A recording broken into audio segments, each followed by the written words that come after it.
so good to be with everybody. It's always a privilege for me to get to share the Word of God, specifically here at Grace Snellville.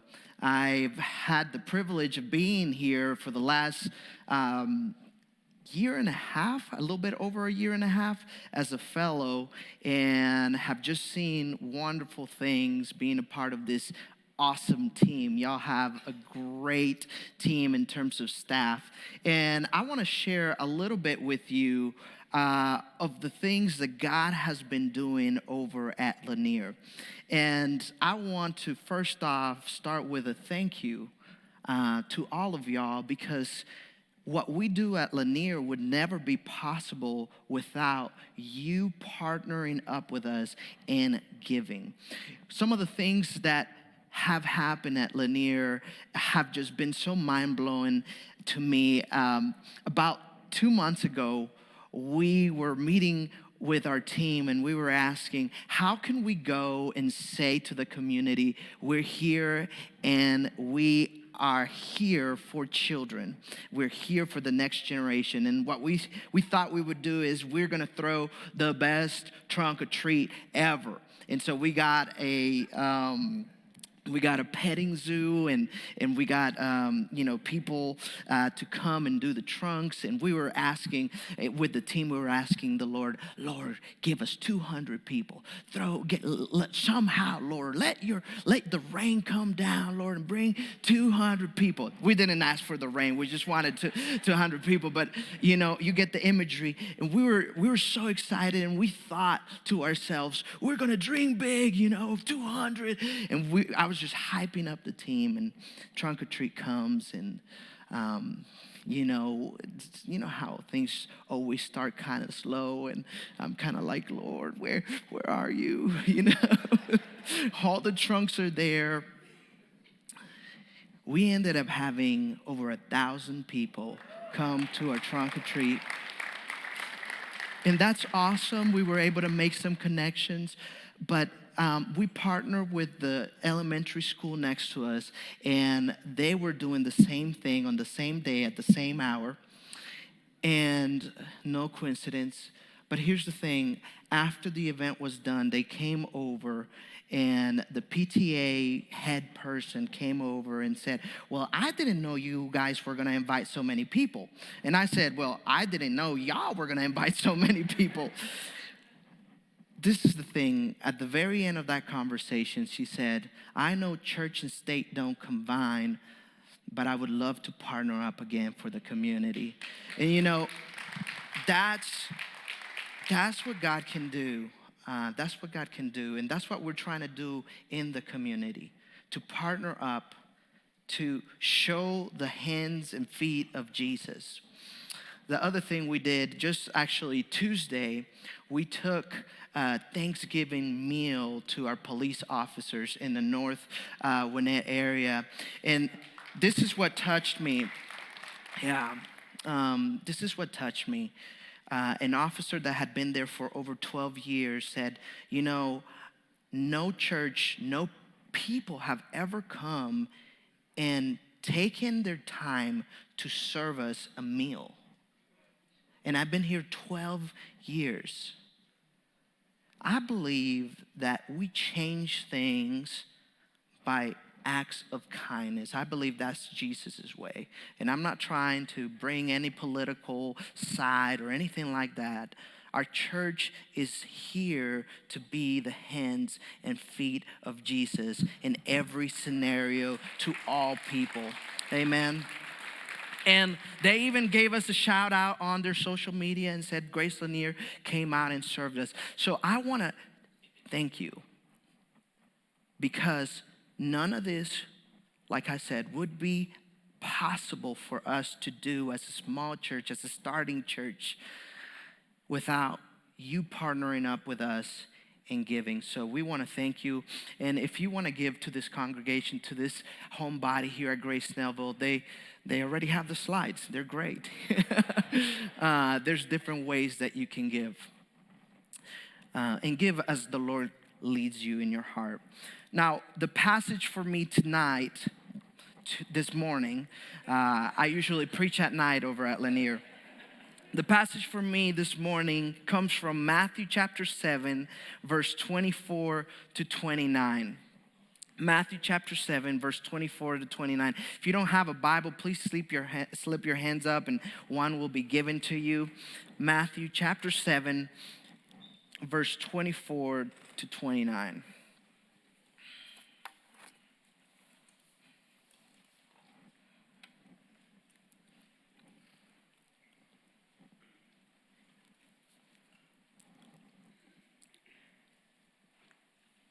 And once you're there, say amen. Hey, y'all are active. That turkey, after Thanksgiving. What's crazy is I was walking up those stairs with this thing, and then right before I was about to start speaking, I found myself out of breath. So maybe we need to become that church that runs after Thanksgiving.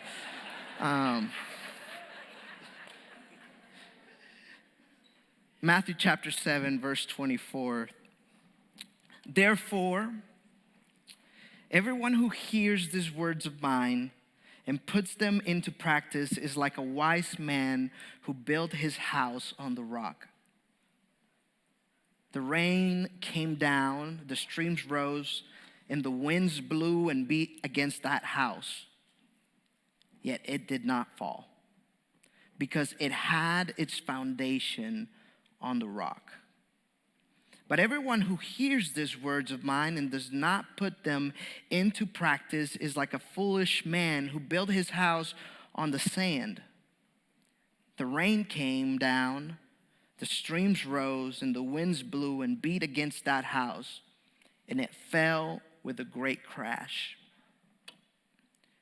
When Jesus had finished saying these things, the crowds were amazed at his teaching, because he taught as one who had authority and not as the teachers of the law. Jesus is giving a master class of teaching, of leadership, of authority, and he's been doing so in the last few chapters. He's taught us so much, so little time. He's taught us about the values and the blessings of the kingdom, that we are blessed when we are spiritually bankrupt. It is only then that we qualify for a heaven's chapter 7. He said that we are blessed when we are merciful, when we start to care for other people. It's when we start to be careful towards others that we find ourselves being cared for by God. He taught us about the responsibilities of a citizen of the kingdom, that we ought to be light and that we ought to be salt. He taught us about the righteousness in the kingdom. He taught us that how to deal with murder, anger, divorce, swearing, how to deal with all those things. He taught us the golden rule, to do unto others as we would have them do unto us. He taught us that there is power in consistency. There's power in prayer, that those who knock will be answered to. Those who seek, those who are looking after will receive something. He taught us how to pray. He taught us so many things, and the way he chooses to end his sermon, his masterpiece, his masterclass, is by warning us. And he's warning us of something I would like to call a superficial Christianity, a superficial religion. He's warning us. And what this superficial Christianity and this superficial religion, what it basically boils down to is that it looks good, it sounds good, but it lacks power. It knows what to say. It knows how to dress. It goes to it goes to church every Sunday. It listens to 104.7 The Fish. It tucks its shirts in. Is wearing khaki and wearing Sperry's.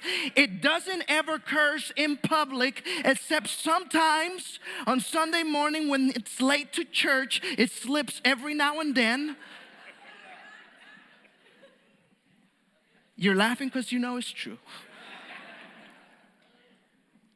And what I'm trying to get at, it looks right, it sounds right, it seems right, but it has no power. It has the form of godliness, void of power. And you see, I'm describing a generation that I can think of, back 20 years or 10 years or so. That was what most of us picture as Christians. But now, I believe the new generations are different. They don't care about what they hear. They don't care about what they say. They don't care about how they dress. And I think we've gone from one extreme to another, and neither is helpful. I think we stand for so many things nowadays that we don't stand for nothing. And both are just as dangerous. And so what Jesus is really warning us here is not to go from extreme to another extreme. What Jesus is trying to say to us is what happens when we just become hearers of the word and not doers of it.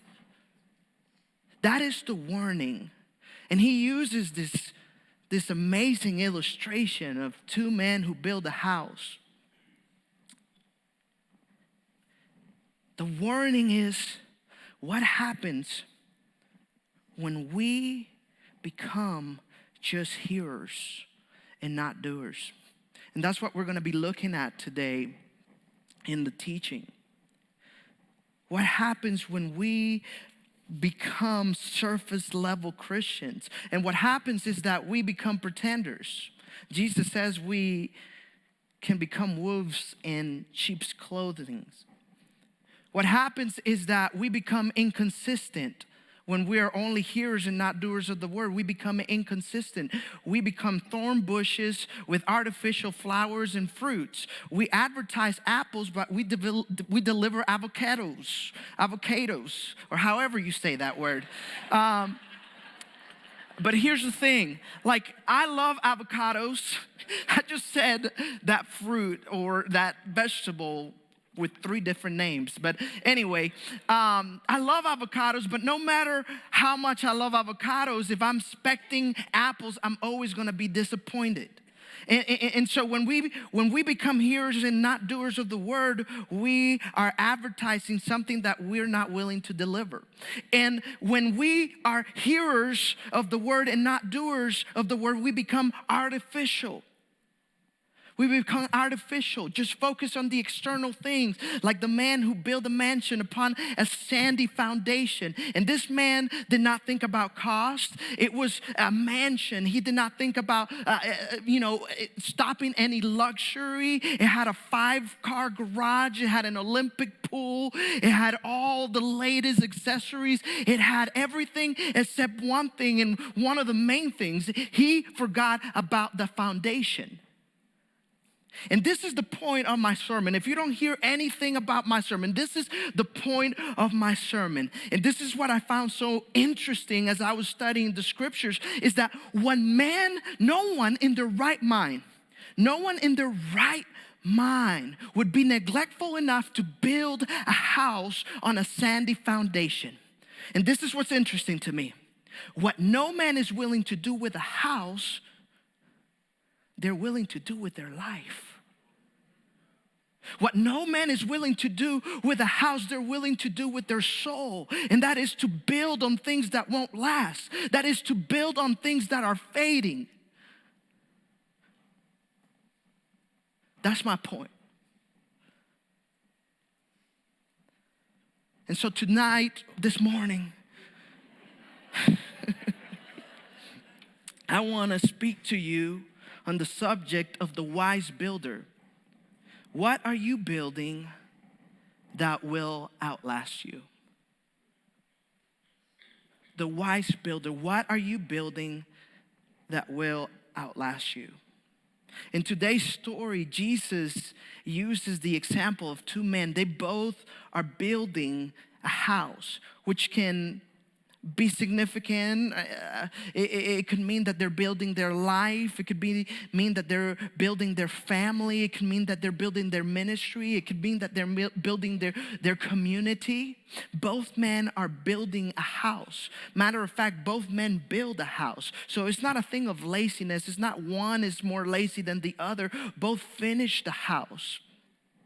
I think the main difference, it could be that one of the builders just thought, I know better. I know better. I know better. I know what to do. And really, there's no foundation needed here. And so I'm just going to build on whatever I see.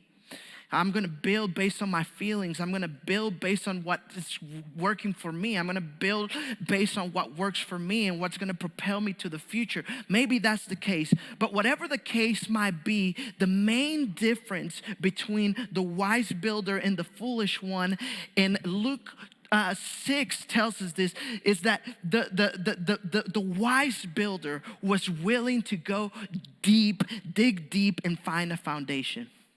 And this is the point I'm trying to make, that you're not going to find treasure in shallow ground, that you are going to have to dig deep in order to find something worth building on, that sometimes it requires in our life digging deep in order to find what we're looking for. And if we're not willing to dig deep, then we will be disappointed.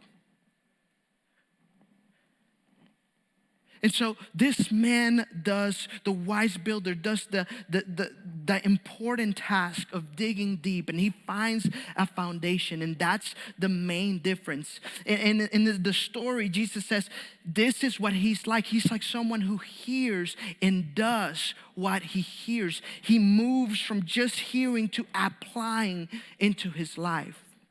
And that's what makes him a wise builder. He hears and then he applies. He digs, then he finds.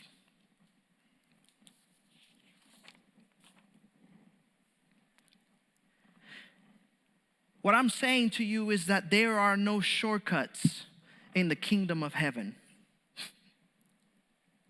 You can't have a full-time blessing with a part-time commitment. You can't get the things that are associated with God with a spare change time mentality. God is not a bending machine type of God.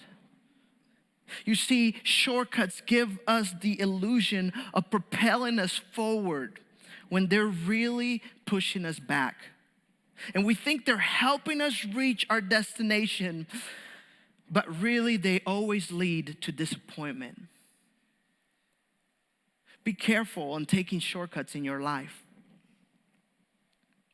because at some point, you're going to have to answer for them.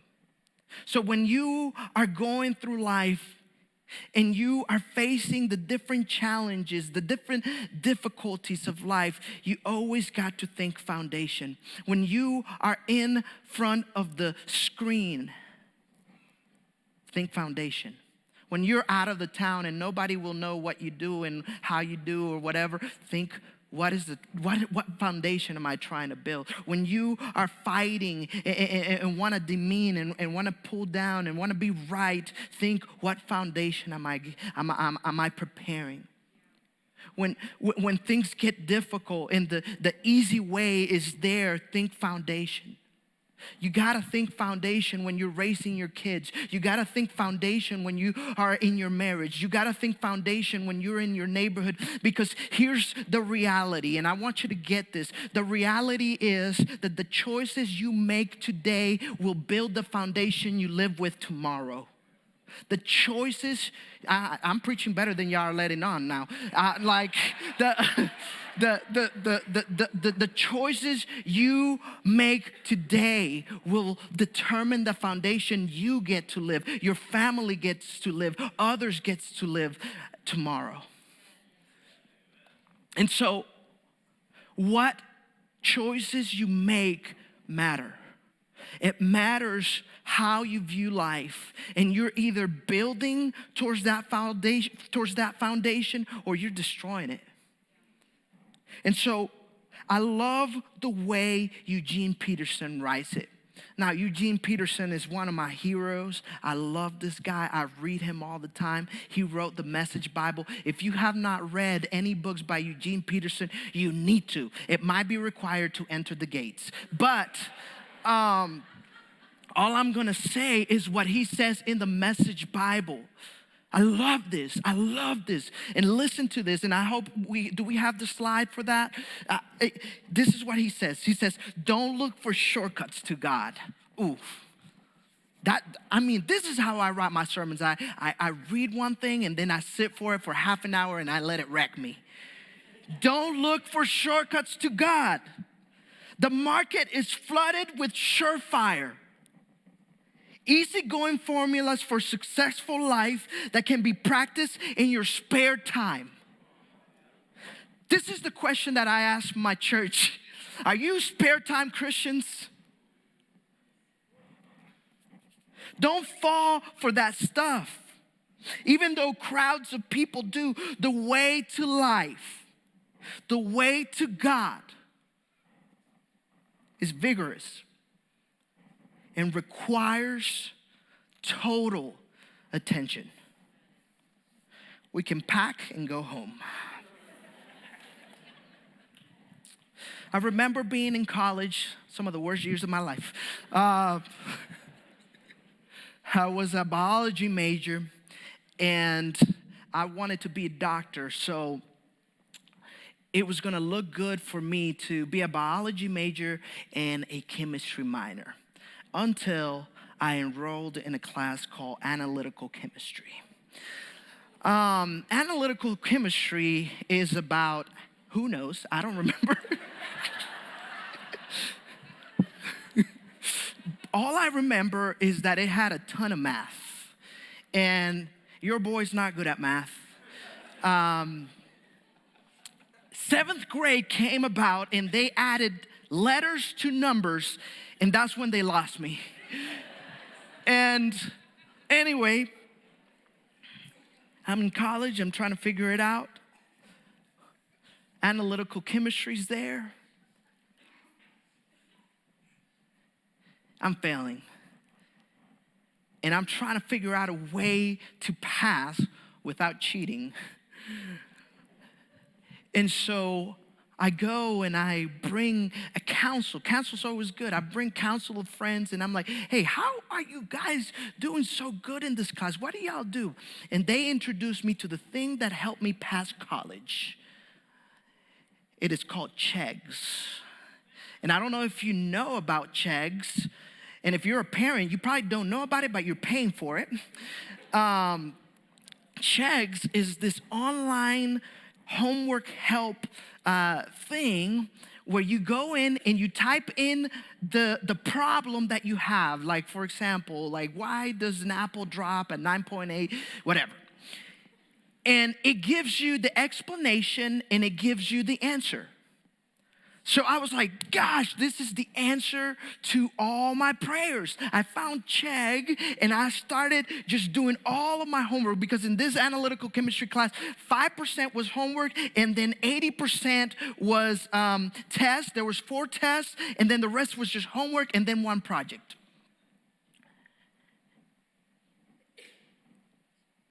So I start using Chegg. And I got 100 on that 5% section of my class.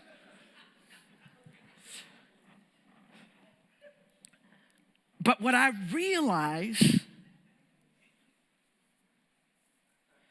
was that Chegg was not preparing me for the test. It was not preparing me for the storm. What Chegg was doing was, it was alleviating discomfort. It was a Band-Aid where there needed to be surgery. It relieved discomfort at the price of something. And you know, so many times we live our life trying to figure out how to relieve discomfort at the price of our own destiny. That's what Jesus is saying in this passage. It's going to take a full-time commitment. Full-time commitment. Your family's worth a full-time commitment, though. Your children are worth a full-time commitment. Your life is worth a full-time commitment. And so I realized that Chegg was not doing it for me. I was not passing my exams. And Chegg taught me something, that in life, whatever you choose makes a difference. It also reminded me that at some point in my life, and at some point in your life, life is going to come and it's going to sucker punch you. And it's not going to say sorry. It's going to gut check you. And it's not going to care your reaction. It's going to blindside you. Because the reality about life is that included in the package comes storms. And I know a little bit about storms. In 1997, one of the worst hurricanes ever hit the country that I was living at, Honduras. And this Hurricane Mitch was so devastating, and I have a video for it. And I lived like on top of the mountain. And you could see all this destruction. And you were helpless. There was nothing you can do. And that right there was actually an entire neighborhood. You can't see it all, but an entire neighborhood just falling down into a river.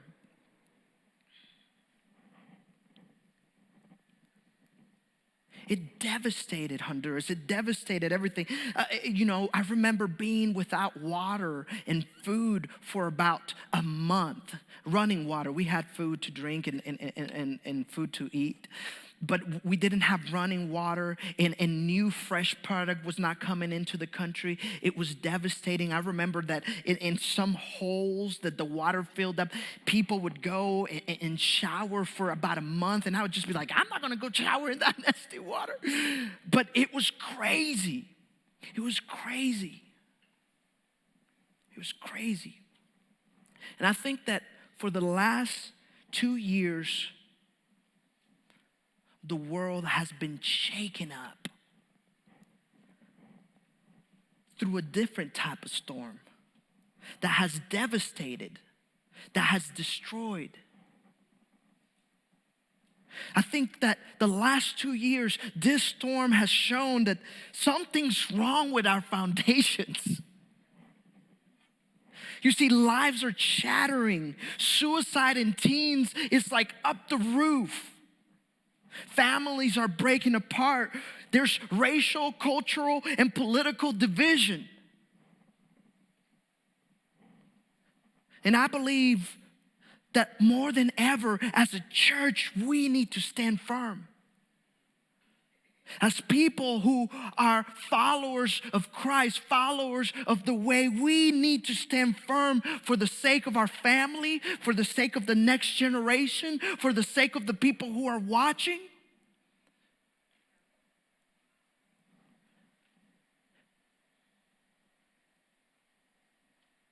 But sometimes this is what the enemy does. He wants us to be just fighting and bickering and disagreeing with the same thing everyone else is. And no one can find a strong foundation anywhere. I believe that the storms of life are not there to destroy us, but actually to show us what needs to be rebuilt, refocused, and re-strengthened.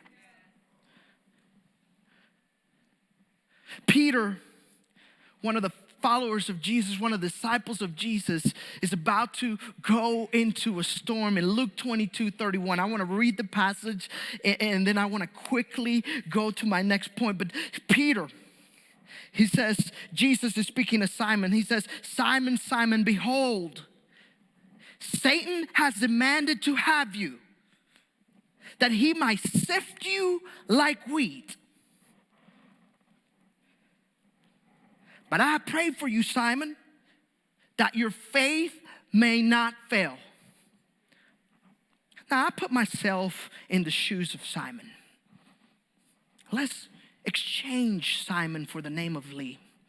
Jesus is in front of me and says, Lee, Satan has asked you specifically your name, and he wants to sift you like wheat. I'll be like, hold on, Jesus. Now, that sounds mighty dangerous. What does that even mean? And then Jesus says, but you're all good. I've been praying for you.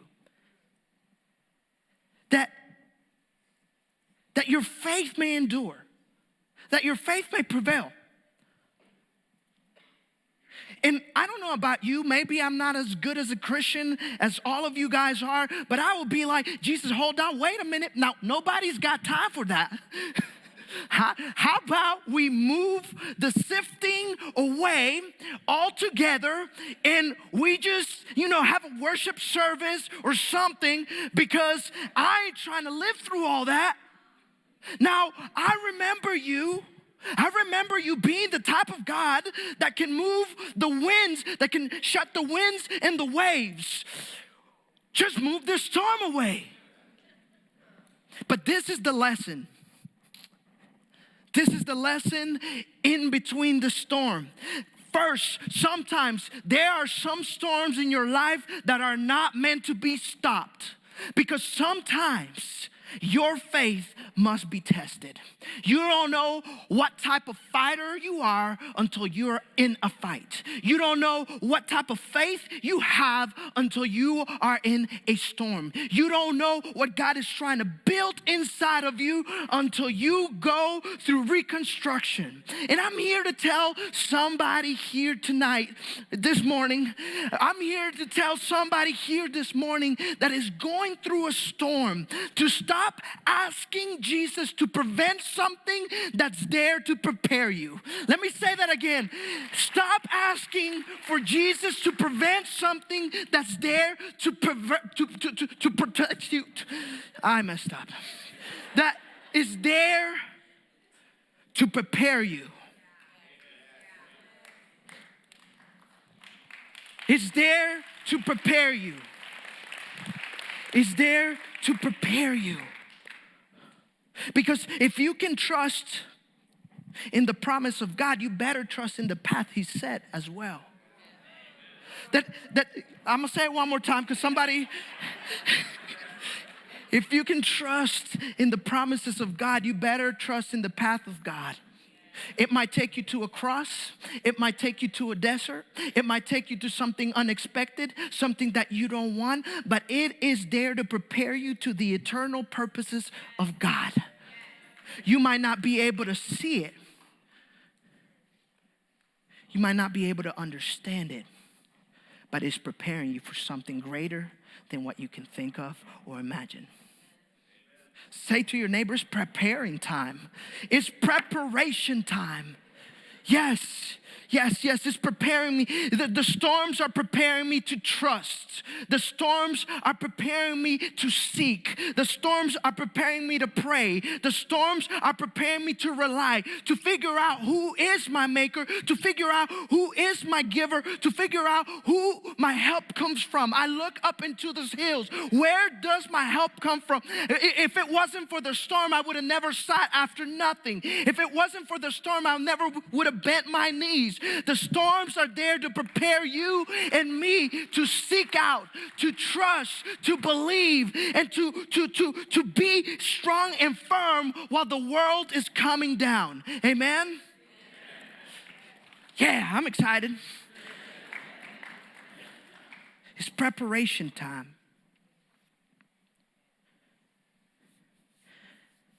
And so Jesus is not willing to prevent what's there to prepare Simon.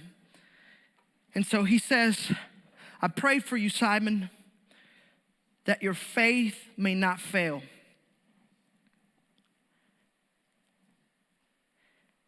In the next part, and when you have turned back, strengthen your brothers. Again, this is not just happening so that it happens. There's a purpose that when you have turned back, strengthen your brothers. And as I thought about our passage this morning, why we're building things that last matters. Because if it's just to say, look at my house, it stood the storm. It didn't get swept through. I think that's very shallow. But I think we're meant to build a strong foundation so that we can become a shelter for other people. Because the only reason it matters that the house withstands the storm is because it provided shelter.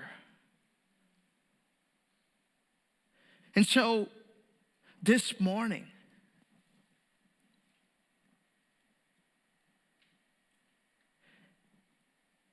as we are asking God and seeking Him and learning from Him on how to build the foundation, keep in mind that it's meant not just so that you can say you're a better Christian or that you can say you withheld the storm, and it's to become a shelter for other people. It's so that you can show and teach other people how to become a shelter. Because only then it matters that the house withstood the storm.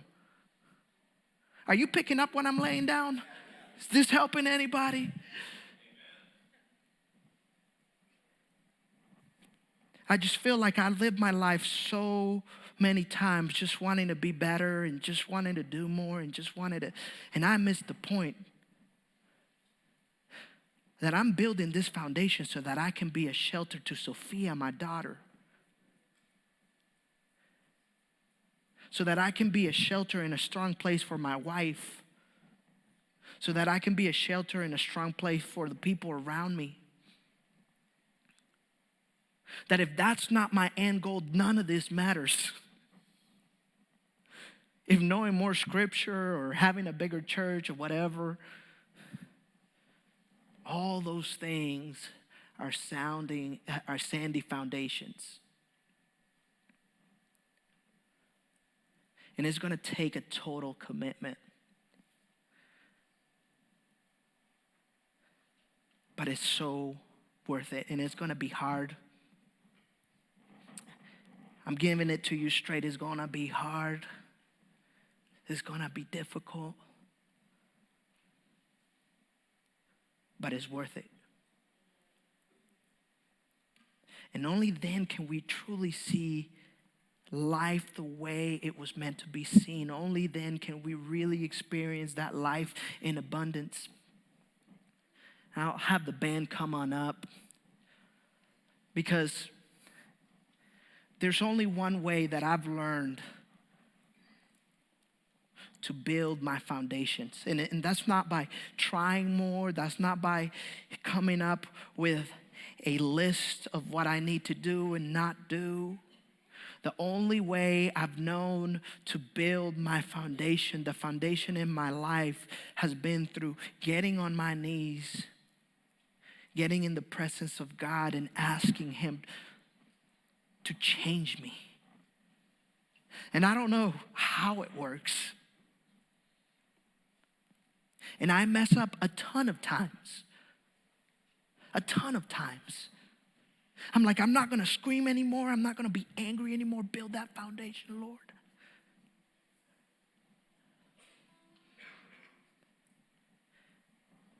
And it seems like I go into cycles sometimes.